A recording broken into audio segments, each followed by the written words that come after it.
what happened was a relatively sophisticated cover-up. What does that mean? Does that mean that there was no massacre? Meaning that the UN didn't have enough facts. If we walk in the mountain, we just walk on the dead body. Muslim တွေအကြောင်းကဘာကြီးမသိအောင်ဦးစင်းကြဆုံးအောင်လုပ်မှရမှာ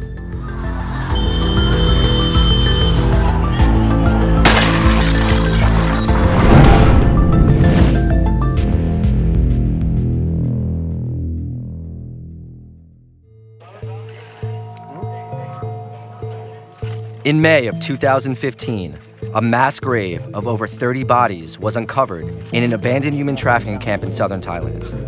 The site is believed to be one of many dotting the area.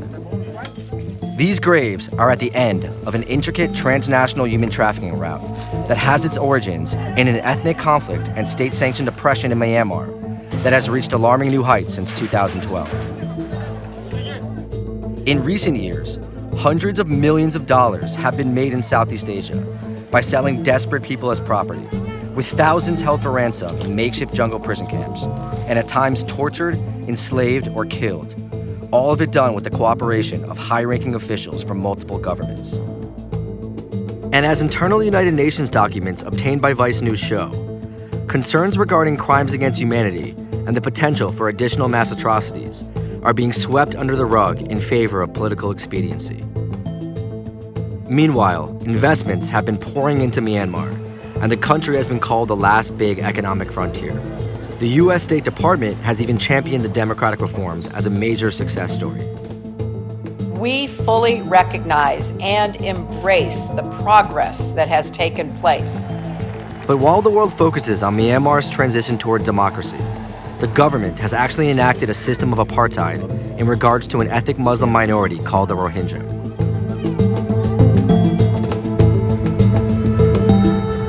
There's been a lot of excitement over what's been happening in Myanmar the past few years, as reforms have swept the country and the people have been granted a whole lot more freedom. But here in Rakhine State, things are pretty different. The Rohingya people have been rounded up into squalid camps where they've languished for years. We met up with a Rohingya community leader named Ong Wing in a camp near Sitwe. Why do you think the government is doing this to the Rohingya? So government is still doing nothing for the Rohingya. They declared that no, there is no Rohingya, so they do not want to talk about with the Rohingya. So we were separated and we have no one to have us, So we have no future here. According to the government, you and your people, you don't exist. Yeah, according with the government policy, we cannot exist, in Myanmar as a Rohingya people. So we are not like a human being. They treat us as an animal. They have no hope here, no job, nothing, How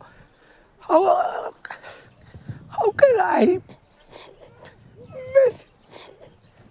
mention the situation? I am also facing very difficulties here. So my families are Ringo. I am living here.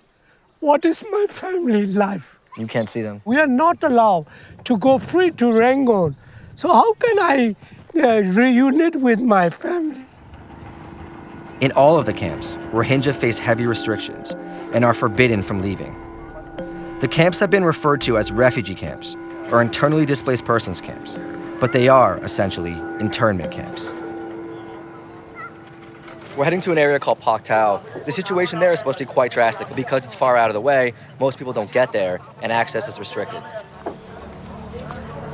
The Get Chong camp near Pak Tao is about an hour boat ride from the nearest city, and just one of the many camps where Rohingya are forced to live under the strict control of the government.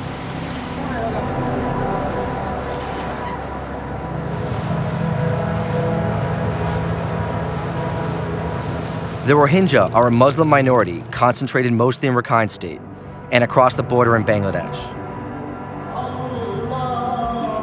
They have long suffered discrimination at the hands of the government, who see them as foreign invaders despite their long history of living in the area. In 2012, the gang rape and murder of a Rakhine Buddhist girl sparked a bloody conflict between the Muslim Rohingya and the Buddhist Rakhine people, who make up the majority of Rakhine State. Historic ethnic tensions between the groups resurfaced, and the conflict spiraled out of control. Entire villages were burned to the ground as both groups attacked each other.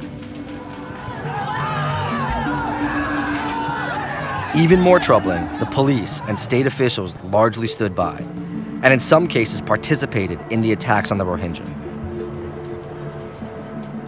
The destruction left tens of thousands of Rohingya homeless and resulted in what Human Rights Watch has called ethnic cleansing. 140,000 Rohingya were moved into government-built camps, and the mass displacement has given way to a new set of human rights abuses.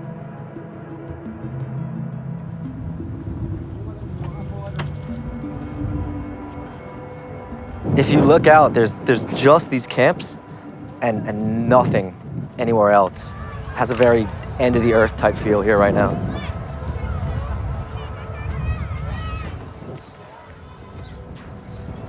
The camps receive little aid. Foreign NGOs who work with Rohingya face severe restrictions. Some have been attacked by Rakhine extremists, and others have been forced out of the region. Here in Get Chong, there have been shortages of basic needs like clean water and food, and there are barely any medical services available. Can you tell us what's happened to your uncle?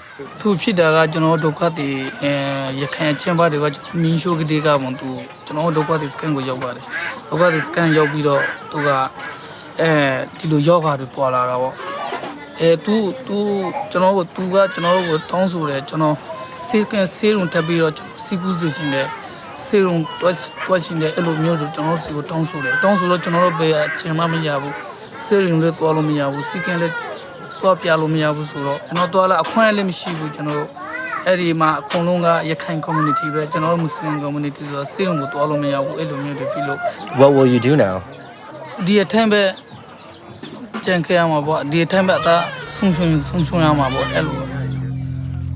Nazir's uncle passed away shortly after. Abuses against this population have been going on for decades. So we're talking about forced labor, killings, torture. Going back to 1982, the government of Myanmar stripped the Rohingya of their citizenship status. So they now constitute the world's largest stateless population within a given country's borders. Matthew Smith is the founder and executive director of Fortify Rights, a nonprofit human rights organization that documents abuses against the Rohingya. Is the government of Myanmar, are they complicit in this? The government would love for the world to believe that what's happening in Rakhine State is a situation of communal violence.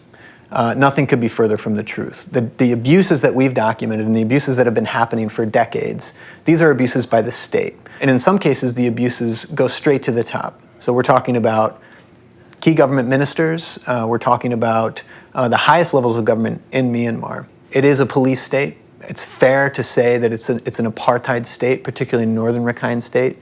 There are roads for Buddhists, roads for Muslims.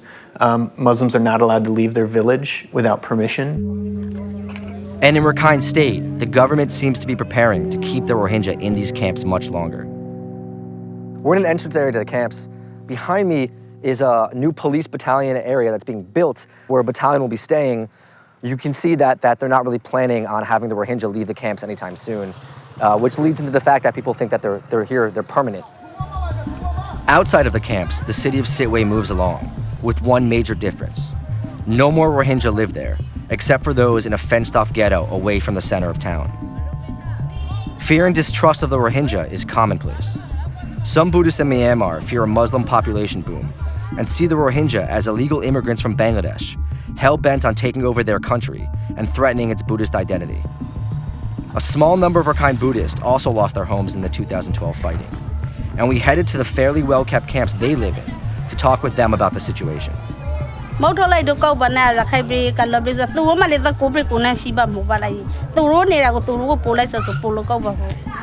Do you think that the two communities could ever live together in peace again?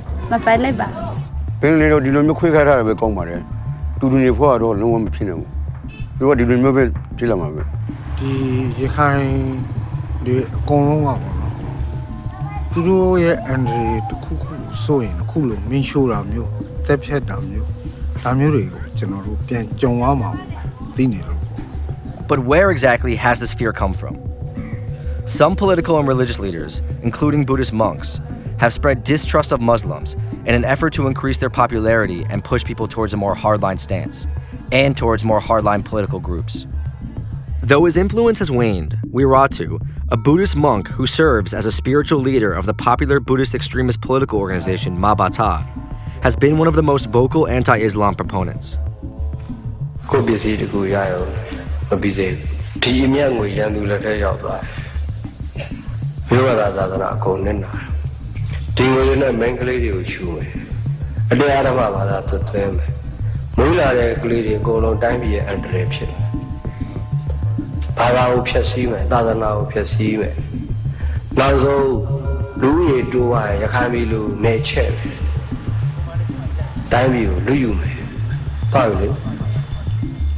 So basically what you see here is photos of Wiratu with jihadi types holding a photo of him that says wanted, burning some effigies of him, and then additionally photos of crimes committed by Muslims all over the world, some Islamic State photos, things along those lines, and that's part of the message that he spreads to all his followers through social media and through his preaching, that all Muslims represent a threat. What is it that people are misunderstanding about the situation? Udenga Muslim ne padat bi do di ho de akha ma pon pon len len ho da ba no. Pon len ho do Muslim ne ye sayai de kaba ji ya ti twa da ba. Ai chain ma Muslim ne ya makhan ma yat nain phit da ba. Muslim ne ajaw kaba ji ma ti aw ho usin cha song aw lou ma ya ma. Ara usin cha song aw usin ja usin mong taya de phyan pyu ne ba de usin ja adi karong de phit ne ba de so bi do ho kaba ma usin ko acham phat thama pong san phaw lai ja da. You know, we saw what happened in Jakarta, in Indonesia recently. You've got the photos out there of all the jihadi stuff. Is there fear here of Muslims? အများအားရှိပါတယ်အများအားရှိသူတို့တွေကလက်လုံဘုံတွေအများအားလောက်တယ်ဒီဓာတ်တွေလှန်နေအများအားလောက်တယ်ဟိုသူတို့တွေသာဒီတခြားနိုင်ငံတွေဆိုဟိုလက်နဲ့အလွယ်တကူတည်ဆောင်နိုင်ခွင့်တွေကင်ဆောင်နိုင်ခွင့်တွေရှိခဲ့ဟိုမြန်မာလူမျိုးကပြကြတာကြပါတယ် Speaking out against the Rohingya garners massive popular support, and anyone attempting to help them is met with strong opposition, leaving them to fend for themselves. With many Rohingya eager to escape by any means possible, human traffickers have taken advantage of the desperate situation in the camps.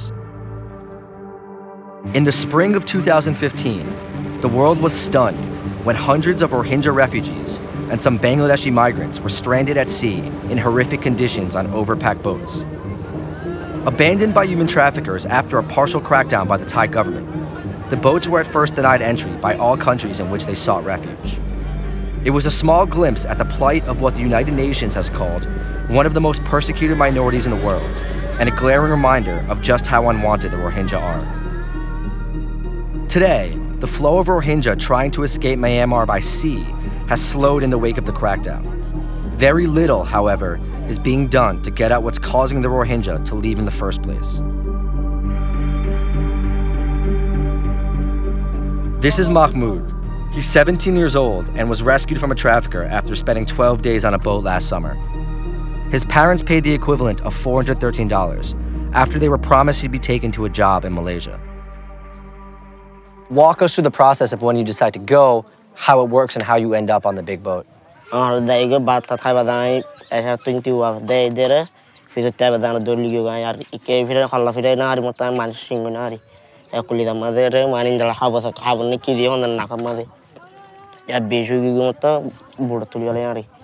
were the conditions like on the boat?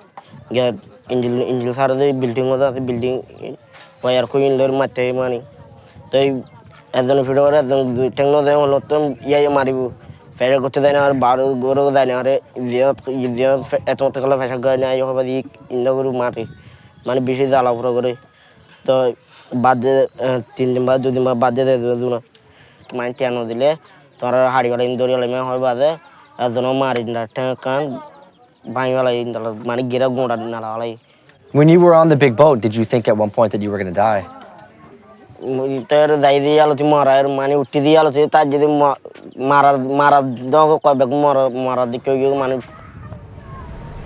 Mahmoud is just one of the tens of thousands of Rohingya who have been smuggled or trafficked since 2012.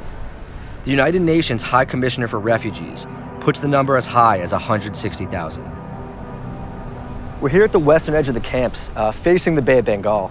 And these 3 ships right here, these are used by traffickers. It's the first step in the trafficking process. People are loaded into these boats before they're taken about 20 miles into sea, where there are giant boats waiting. Those boats are loaded extremely full, and then they make the journey to Malaysia or Thailand. The trafficking operations are actually quite complex. Wealthy investors, many of them in Bangkok, Bangladesh, or Kuala Lumpur, will purchase a large boat. These boats are sent to the western coast of Rakhine State, where they anchor offshore in international waters, close to Sittwe or further north in Mongdao. The ship captain or other operatives within the syndicates contact local brokers in Rohingya communities, who round up and recruit people to fill the boat. They're paid by commission, and they tell desperate Rohingya that they'll travel safely to Malaysia, where they'll have a job waiting. The Rohingya are put on small boats. Payments are made to local authorities so they can get through. The small boats keep coming until the big boat is dangerously overpacked. If you're the first group to board, you could be stuck in horrific conditions until the ship fills up, which can take weeks. Once the Rohingya get on, everything is taken from them. Sometimes they're given different colored bracelets when they get on a ship. Each color represents a different trafficker. So if a Rohingya is wearing a green bracelet, they are now owned by the trafficker who was assigned the color green. The syndicates may share the boats, but the human cargo belong to different traffickers. Once the large boats are full, they make their way to Thai waters and dock throughout southern provinces, near the Malaysian border, to unload their property. In some cases, vehicles operated by Thai officials are alleged to have escorted them. In others, Thai immigration authorities are alleged to have taken Rohingya into custody and then sold them to traffickers. Once these ships made their way to Thailand, en route to Malaysia, usually this human cargo, and they were regarded as human cargo, would be herded into these remote camps in the jungle, held in a situation of captivity, and they would essentially be held for ransom. They'd be handed a telephone and they'd be told, you need to raise $2,000 for your freedom, or we will either kill you or you will die here. Or another option would be to sell them off to a situation of slave labor. This was a cold, calculated business in the trade of human beings, men, women, and children. And they were making so much money that they had little regard for their human cargo that was dying, and in some cases in large numbers. Southern Thailand, where the mass graves were found in the spring of 2015, has been a trafficking hotspot, where well-established gangs and criminal enterprises have connected with human traffickers. We met with a police informant familiar with the human trafficking system. His identity has been concealed for his safety. We know that there have been some mass graves discovered in southern Thailand. Do you think there are more mass graves around here? Are there more people that have been killed that haven't been discovered? Yes, sure. Some of the government officers, they inform local authority to stop digging the graves, because if they dig many graves, then international community and also the other countries, they can see some of the evidences with dead bodies. So it will not be good for Thai reputation. So you know of other undiscovered mass graves that are around here? In the mountain, there will be many graves. If we walk in the mountain, we will just walk on the dead body. Matt Smith's organization, Fortify Rights, has been documenting mass graves and unmarked burial sites throughout southern Thailand. He took us to one of the sites. When Rohingya either escape from the trafficking syndicates or in some cases are found on the side of the road, they end up in the hospital. If they die in the hospital calls a local community representative, essentially, who picks up the bodies and disposes of them. At another gravesite nearby, Smith told us why there's been very little follow-up by authorities. And you think there are sites like this pretty much all over the South? Yeah, absolutely. These types of grave sites, and actually some mass graves that are much bigger, dot the landscape throughout this entire region. Is anyone are the authorities, is anyone keeping track of these bodies and these people? And is anyone letting their relatives know? Casualty recording has been almost completely lacking. And the reason is to hide evidence, to hide what happens. Precisely. You can see right here, these are unmarked graves just with a stone next to them. They look like they were recently buried. I count 6. How do you guys generally find out about these sites or about these situations? Speaking to survivors, speaking to eyewitnesses. In some cases, we've been meeting with government officials as well, government officials who are trying to do the right thing. We've also spoken with investigators in the Thai Police Department who have indicated that they did have information about mass graves, but the investigation didn't proceed. The UN has an estimate of roughly $200 million was earned in human trafficking in Southeast Asia, specifically with regard to this population as well as some Bangladeshis since 2012. Who's profiting off this? Transnational criminal syndicates are profiting off of this.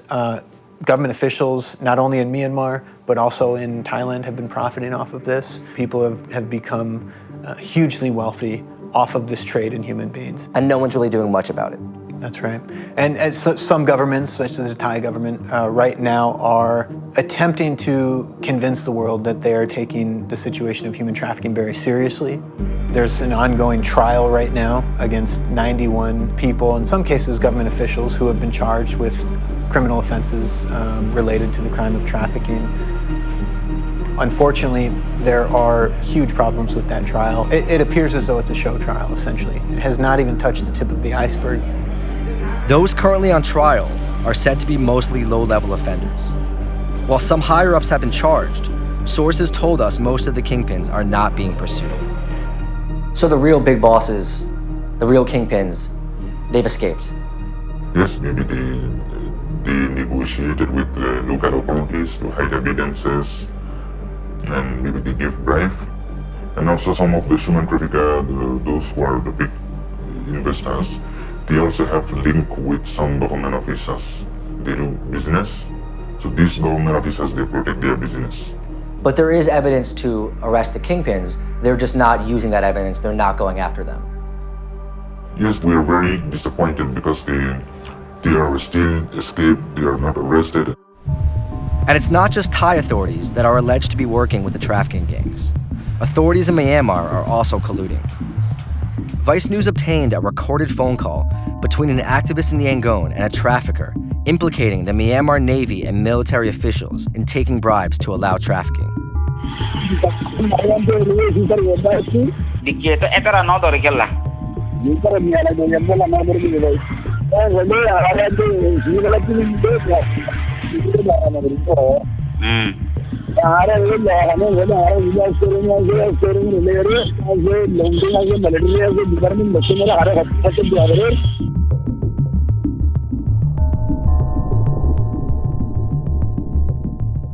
We've just arrived in Bangkok. From all the research we've done and all the people we've spoken to, it seems that there are still a number of traffickers that are here in Bangkok, sort of hiding in plain sight. One of them has agreed to speak to us. He's an alleged trafficker, but it's sort of a really murky world. A lot of these alleged traffickers actually work with the police and inform on some of their competition. They also claim that they're humanitarians that are helping out trafficked and smuggled people. So it's really hard to tell what exactly is going on, but he's agreed to meet with us as long as we protect his identity. A source later informed us that this man was reputed to be a smuggler and not a trafficker. It may seem like splitting hairs, but the traffickers use violence and deception, whereas smugglers simply move people illegally across borders. What can you tell us about the trafficking situation right now? It seems to us like things have slowed down for a second.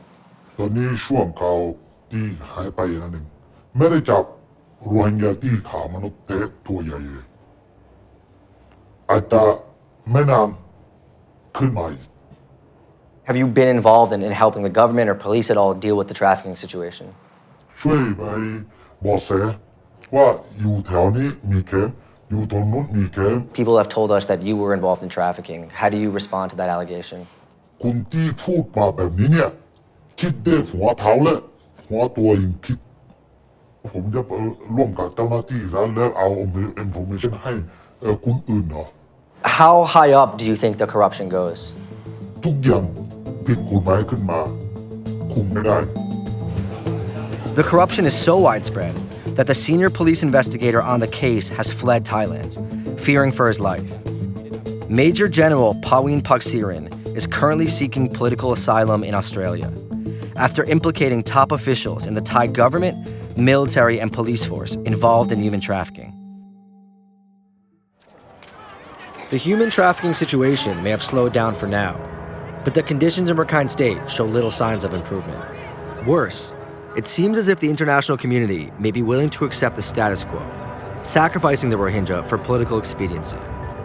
Critics have alleged that the United Nations has prized maintaining good relations with the government over stopping the oppression of the Rohingya. These types of accusations against the UN are nothing new. In 2009, during the final stages of Sri Lanka's civil war, tens of thousands of civilians were killed by the army. The UN was criticized for failing to speak up and pressure the government in the lead-up to the mass killings. When people face grave violations of human rights, they expect the United Nations to act.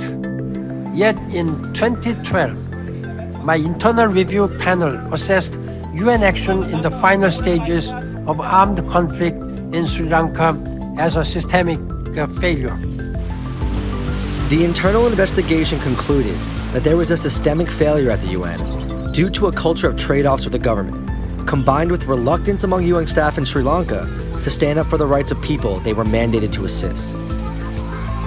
In order to prevent something like this from happening again, the UN launched the Human Rights Upfront Initiative, which aimed to put protection of human rights above all else.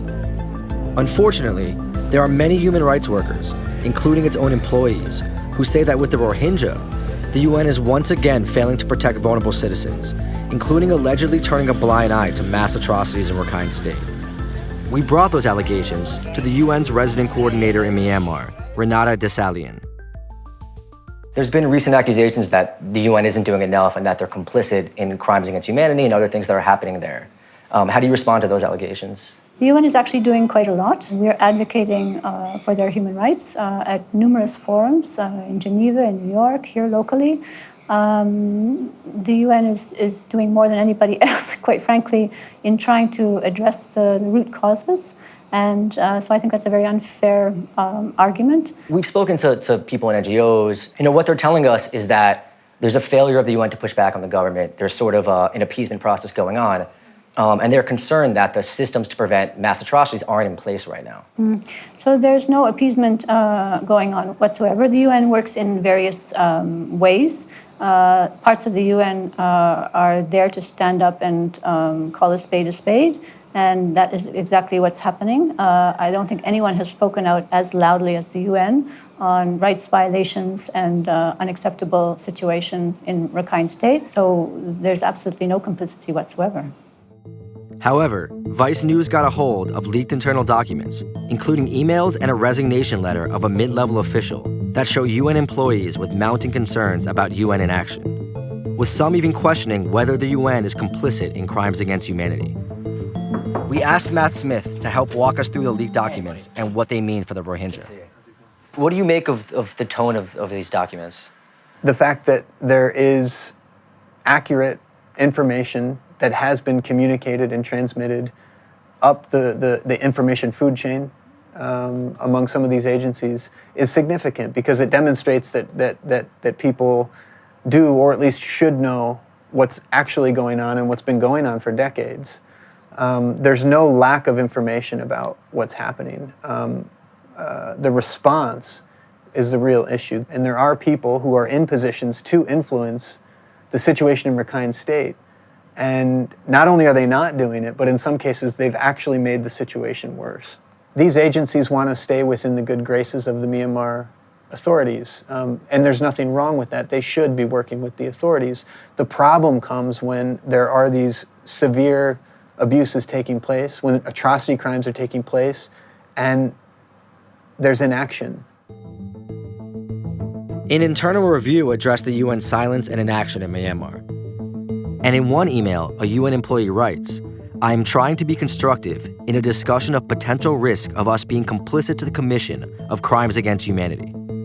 In another document, an employee raises alarm bells, saying, "I'm extremely concerned about a repeat of the systemic failures by the UN to prevent large-scale violence as we have witnessed before."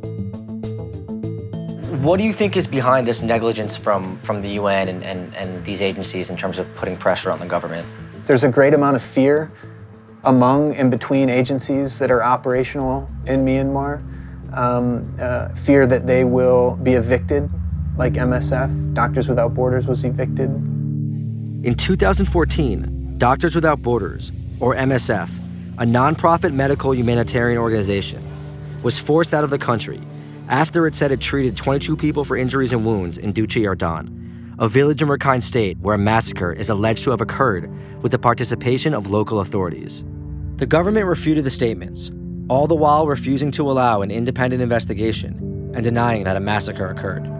The Duchi Yardan incident is a disturbing mystery, in which it is alleged that dozens of Rohingya were killed, including women and children, with the help of local authorities. 8,000 people fled the area, but no bodies were ever found. The government did its own investigations, concluding that no massacre occurred. But there are many who disagree with the government's findings. At any given time, I was the most senior human rights officer in the country and focused on Rakhine State. Michael Sheikh worked for the UN at the time and is the only international observer to gain access to the area in the aftermath of the incident. This is the first time he has spoken to the media about what happened. Can you tell us what you saw? I saw some very traumatized people who explained some very terrible things that had happened. Killings, they saw children being killed. They explained that there were body parts in wells. It was very clear that people had experienced something very traumatic. Tens and tens of eyewitnesses who had claimed that this had happened. So you took your findings to the UN, and what happened after that? We delivered it to the Myanmar government, saying these are some very serious allegations we're hearing. You have the responsibility to investigate these things.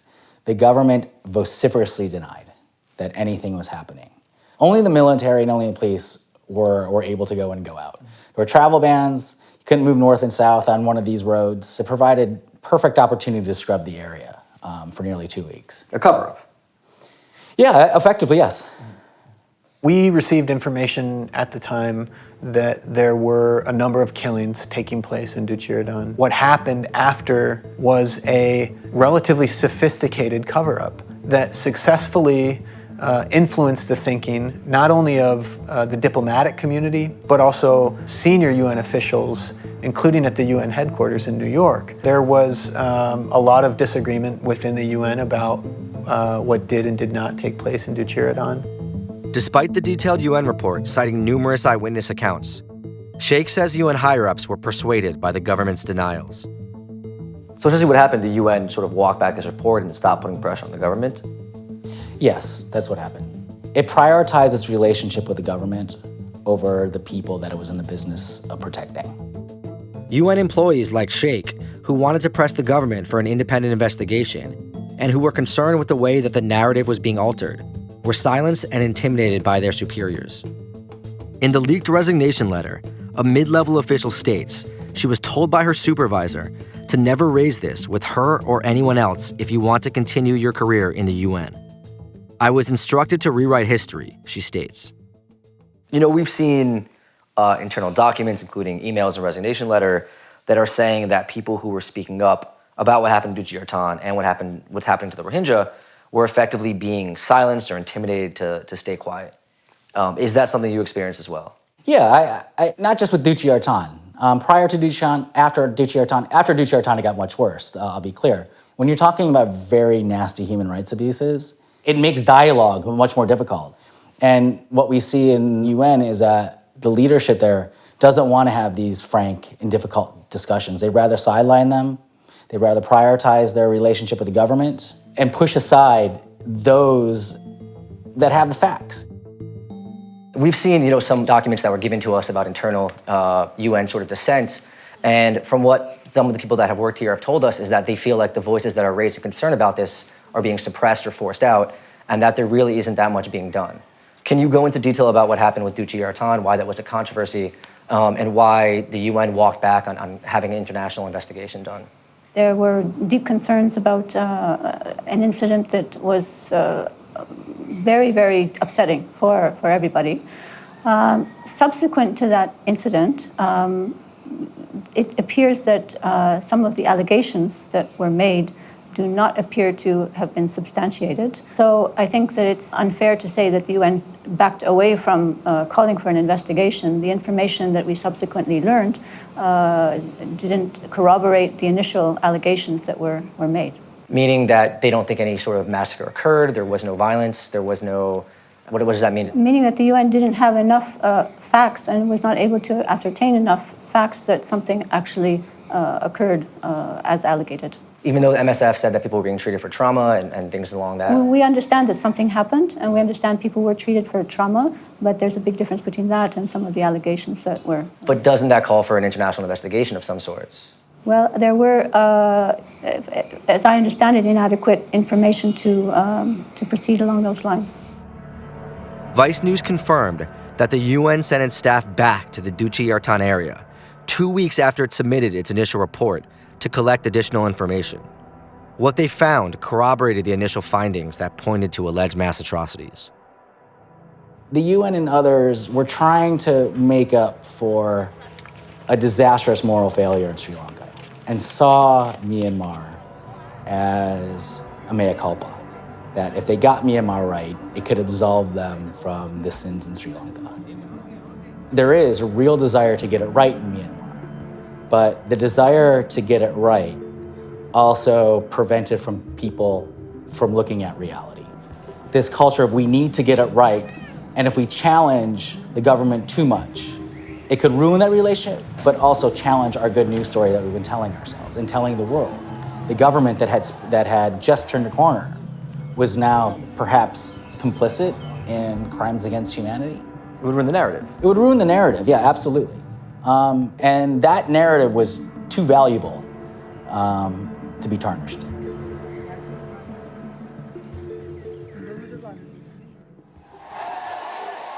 The good news narrative of Myanmar got a huge boost on March 30th, when Aung San Suu Kyi and her National League for Democracy party were sworn into office, ushering in a new era. There's a lot of hope that reforms will continue as the country further transitions to democracy. Rohingyas in the camps themselves told us that they think things will change for the better with the NLD now in power.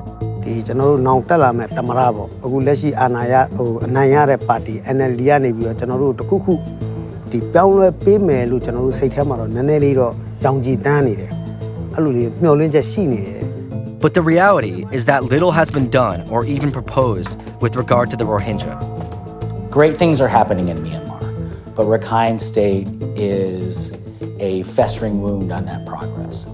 The newly elected NLD has said that the situation in Rakhine State is not a priority.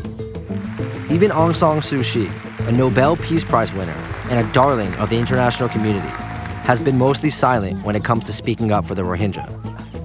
There is evidence that they have been systematically targeted. Muslims have been targeted, but also Buddhists have been subjected to violence.